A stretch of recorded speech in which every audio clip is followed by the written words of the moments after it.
Good morning, ma'am. I'm going to perform assessment of catheterizing the male and female urinary bladder indwelling perineal care.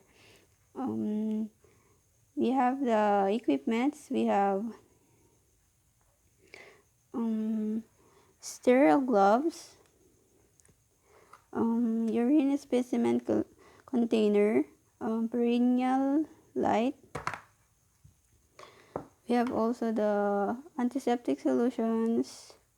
We have the pre-refilled syringe.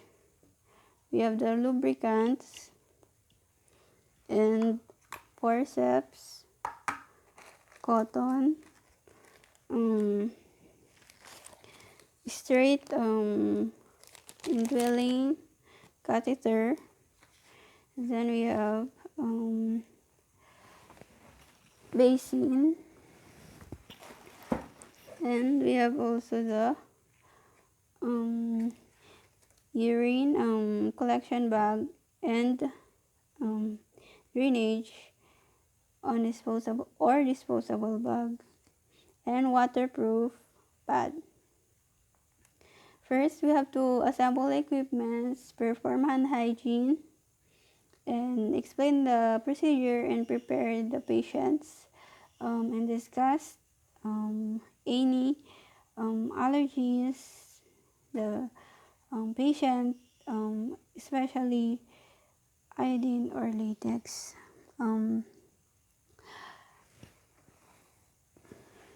Good morning, ma'am.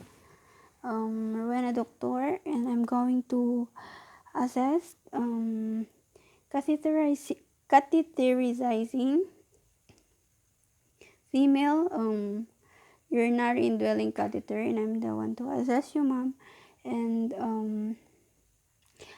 may I ask if you have any allergies into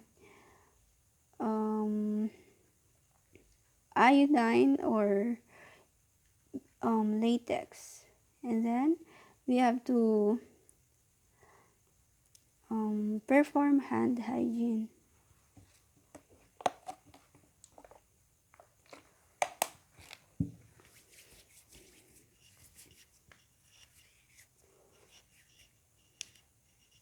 Then we have to provide good lights.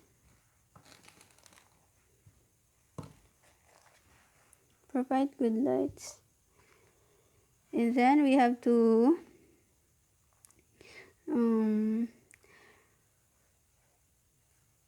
or any artificial lights.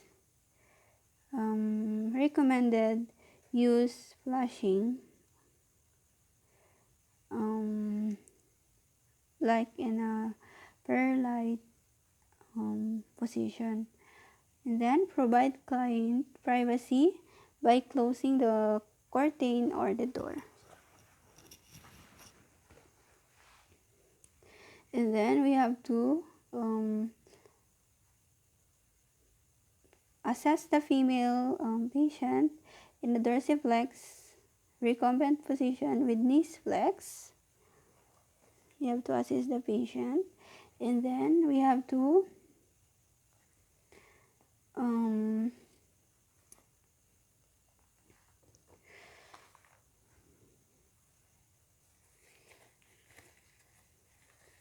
insert our gloves.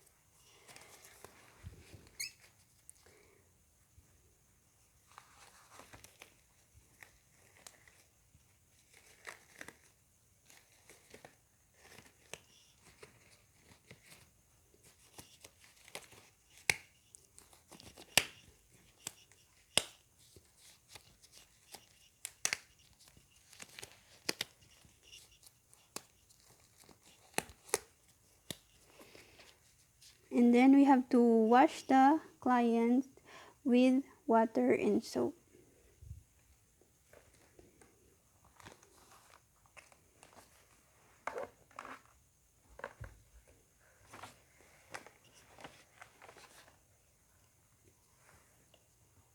We have to put water into the basin and soap.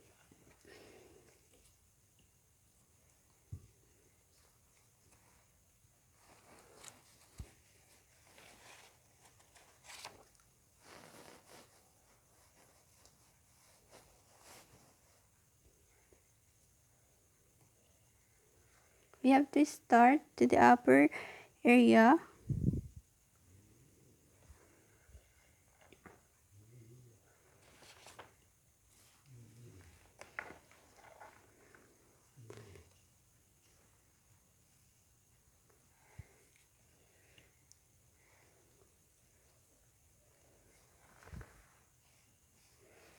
And then we have to clean with clean water or warm water.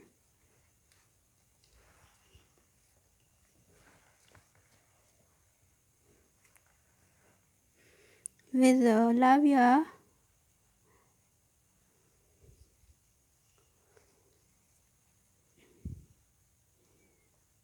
and the labia majora goes to the anus. And then we have to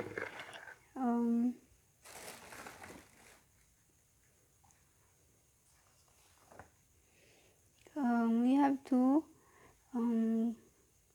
perform hand washing again, and then we have to clean the genital area with warm water and dry and perform hand washing again. We have to dry the genital area.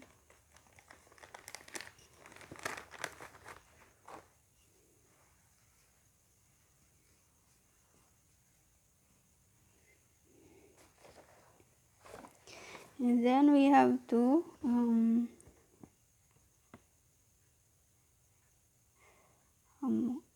open the sterile catheterization tray on a clean overbed technique. Put on the sterile gloves.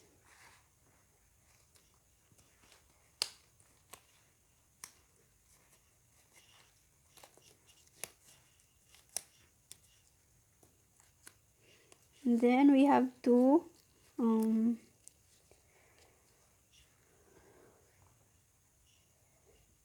place the linestrated sterile drape over the perineal area and drape above the patient's thigh.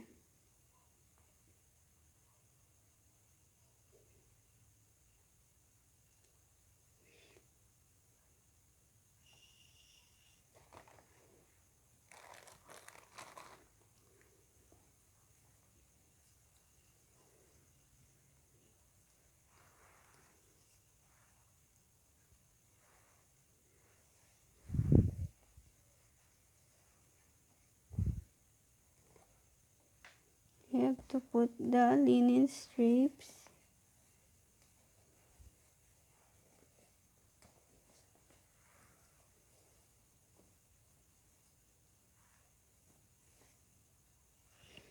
then we have to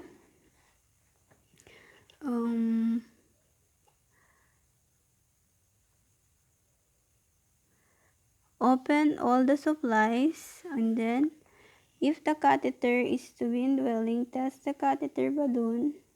Remove the cap of the tip of the syringe and attach syringe prefilled with sterile water to injection port, injecting an appropriate amount of fluid if balloon inflates properly. Withdraw the fluid and leave syringe attached to the port.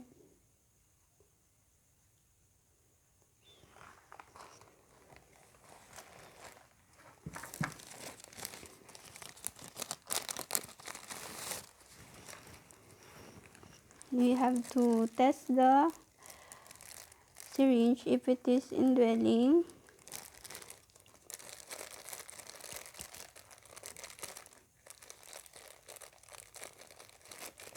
By using the water or prefilled syringe if it is going to bubble.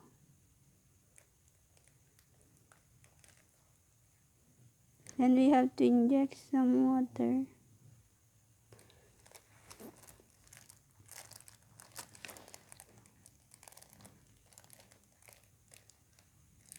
is going to bubble.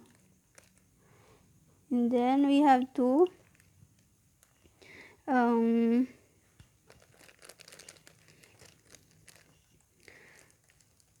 pour the antiseptic onto the cotton balls. Open the specimen container if it's to be drained.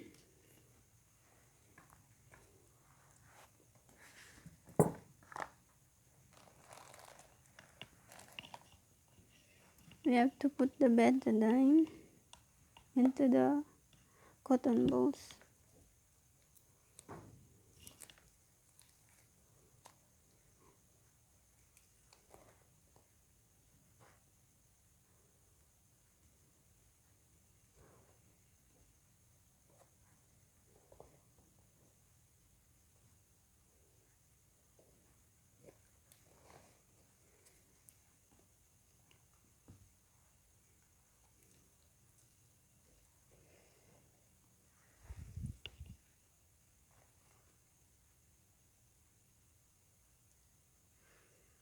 With thumb and one finger of your non-dominant hand, spread the labia and identify the meatus. Be prepared to maintain separation of labia with one hand until the following well and continues. Using cotton balls, held the forceps, clean both labial folds and then directly over the meatus. More cotton balls.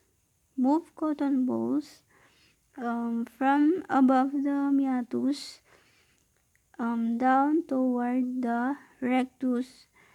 Discard each cotton balls after one downward stroke.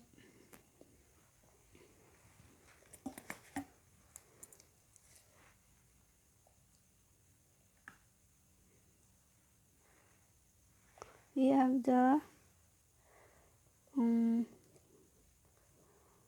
cotton balls with antiseptic solution, and we have to clean the we have to use the non-dominant hand to open the vagina and clean the folds or the labia majora in one stroke.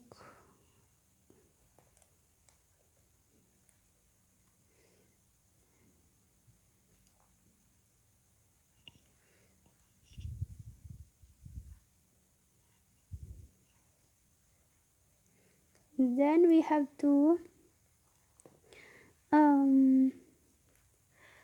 insert the catheter into meatus with 7 to 2 centimeter, 7 to 5 inches, or until urine flow. Do not use force to push catheter through the urethra into the bladder.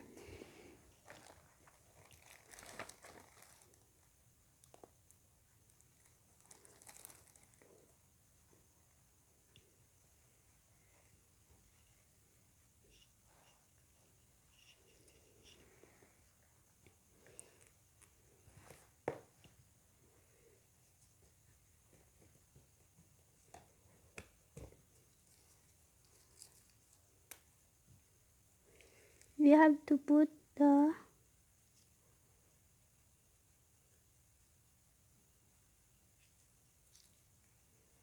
lubricants and put into the catheter, and then we have to insert.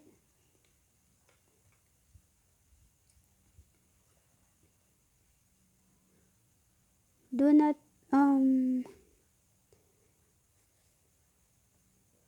push the catheter if it's not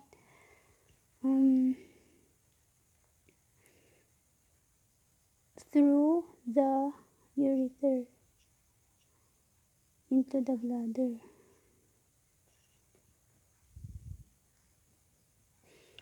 If the contraction fails, you have to push and then pull the syringe for the water.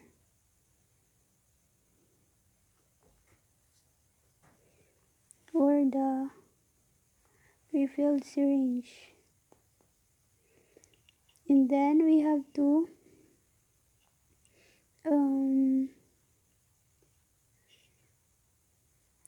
ask the client or the patient to breathe deeply and use the catheter gently, or if it's slightly resistance, it onto the catheter reaches the external sphincter. For an indwelling catheter, once the urine is drained, the catheter another 2.5 to 5.0 inches.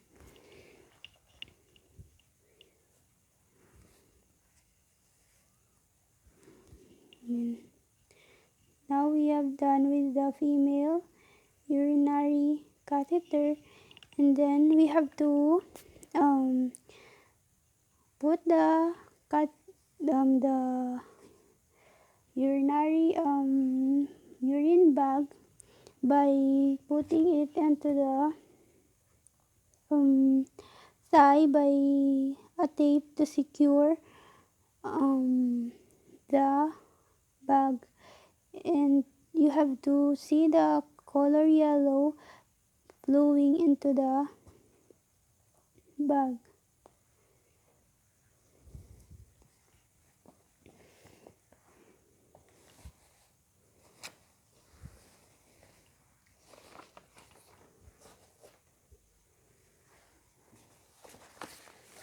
Now we have to perform for the male.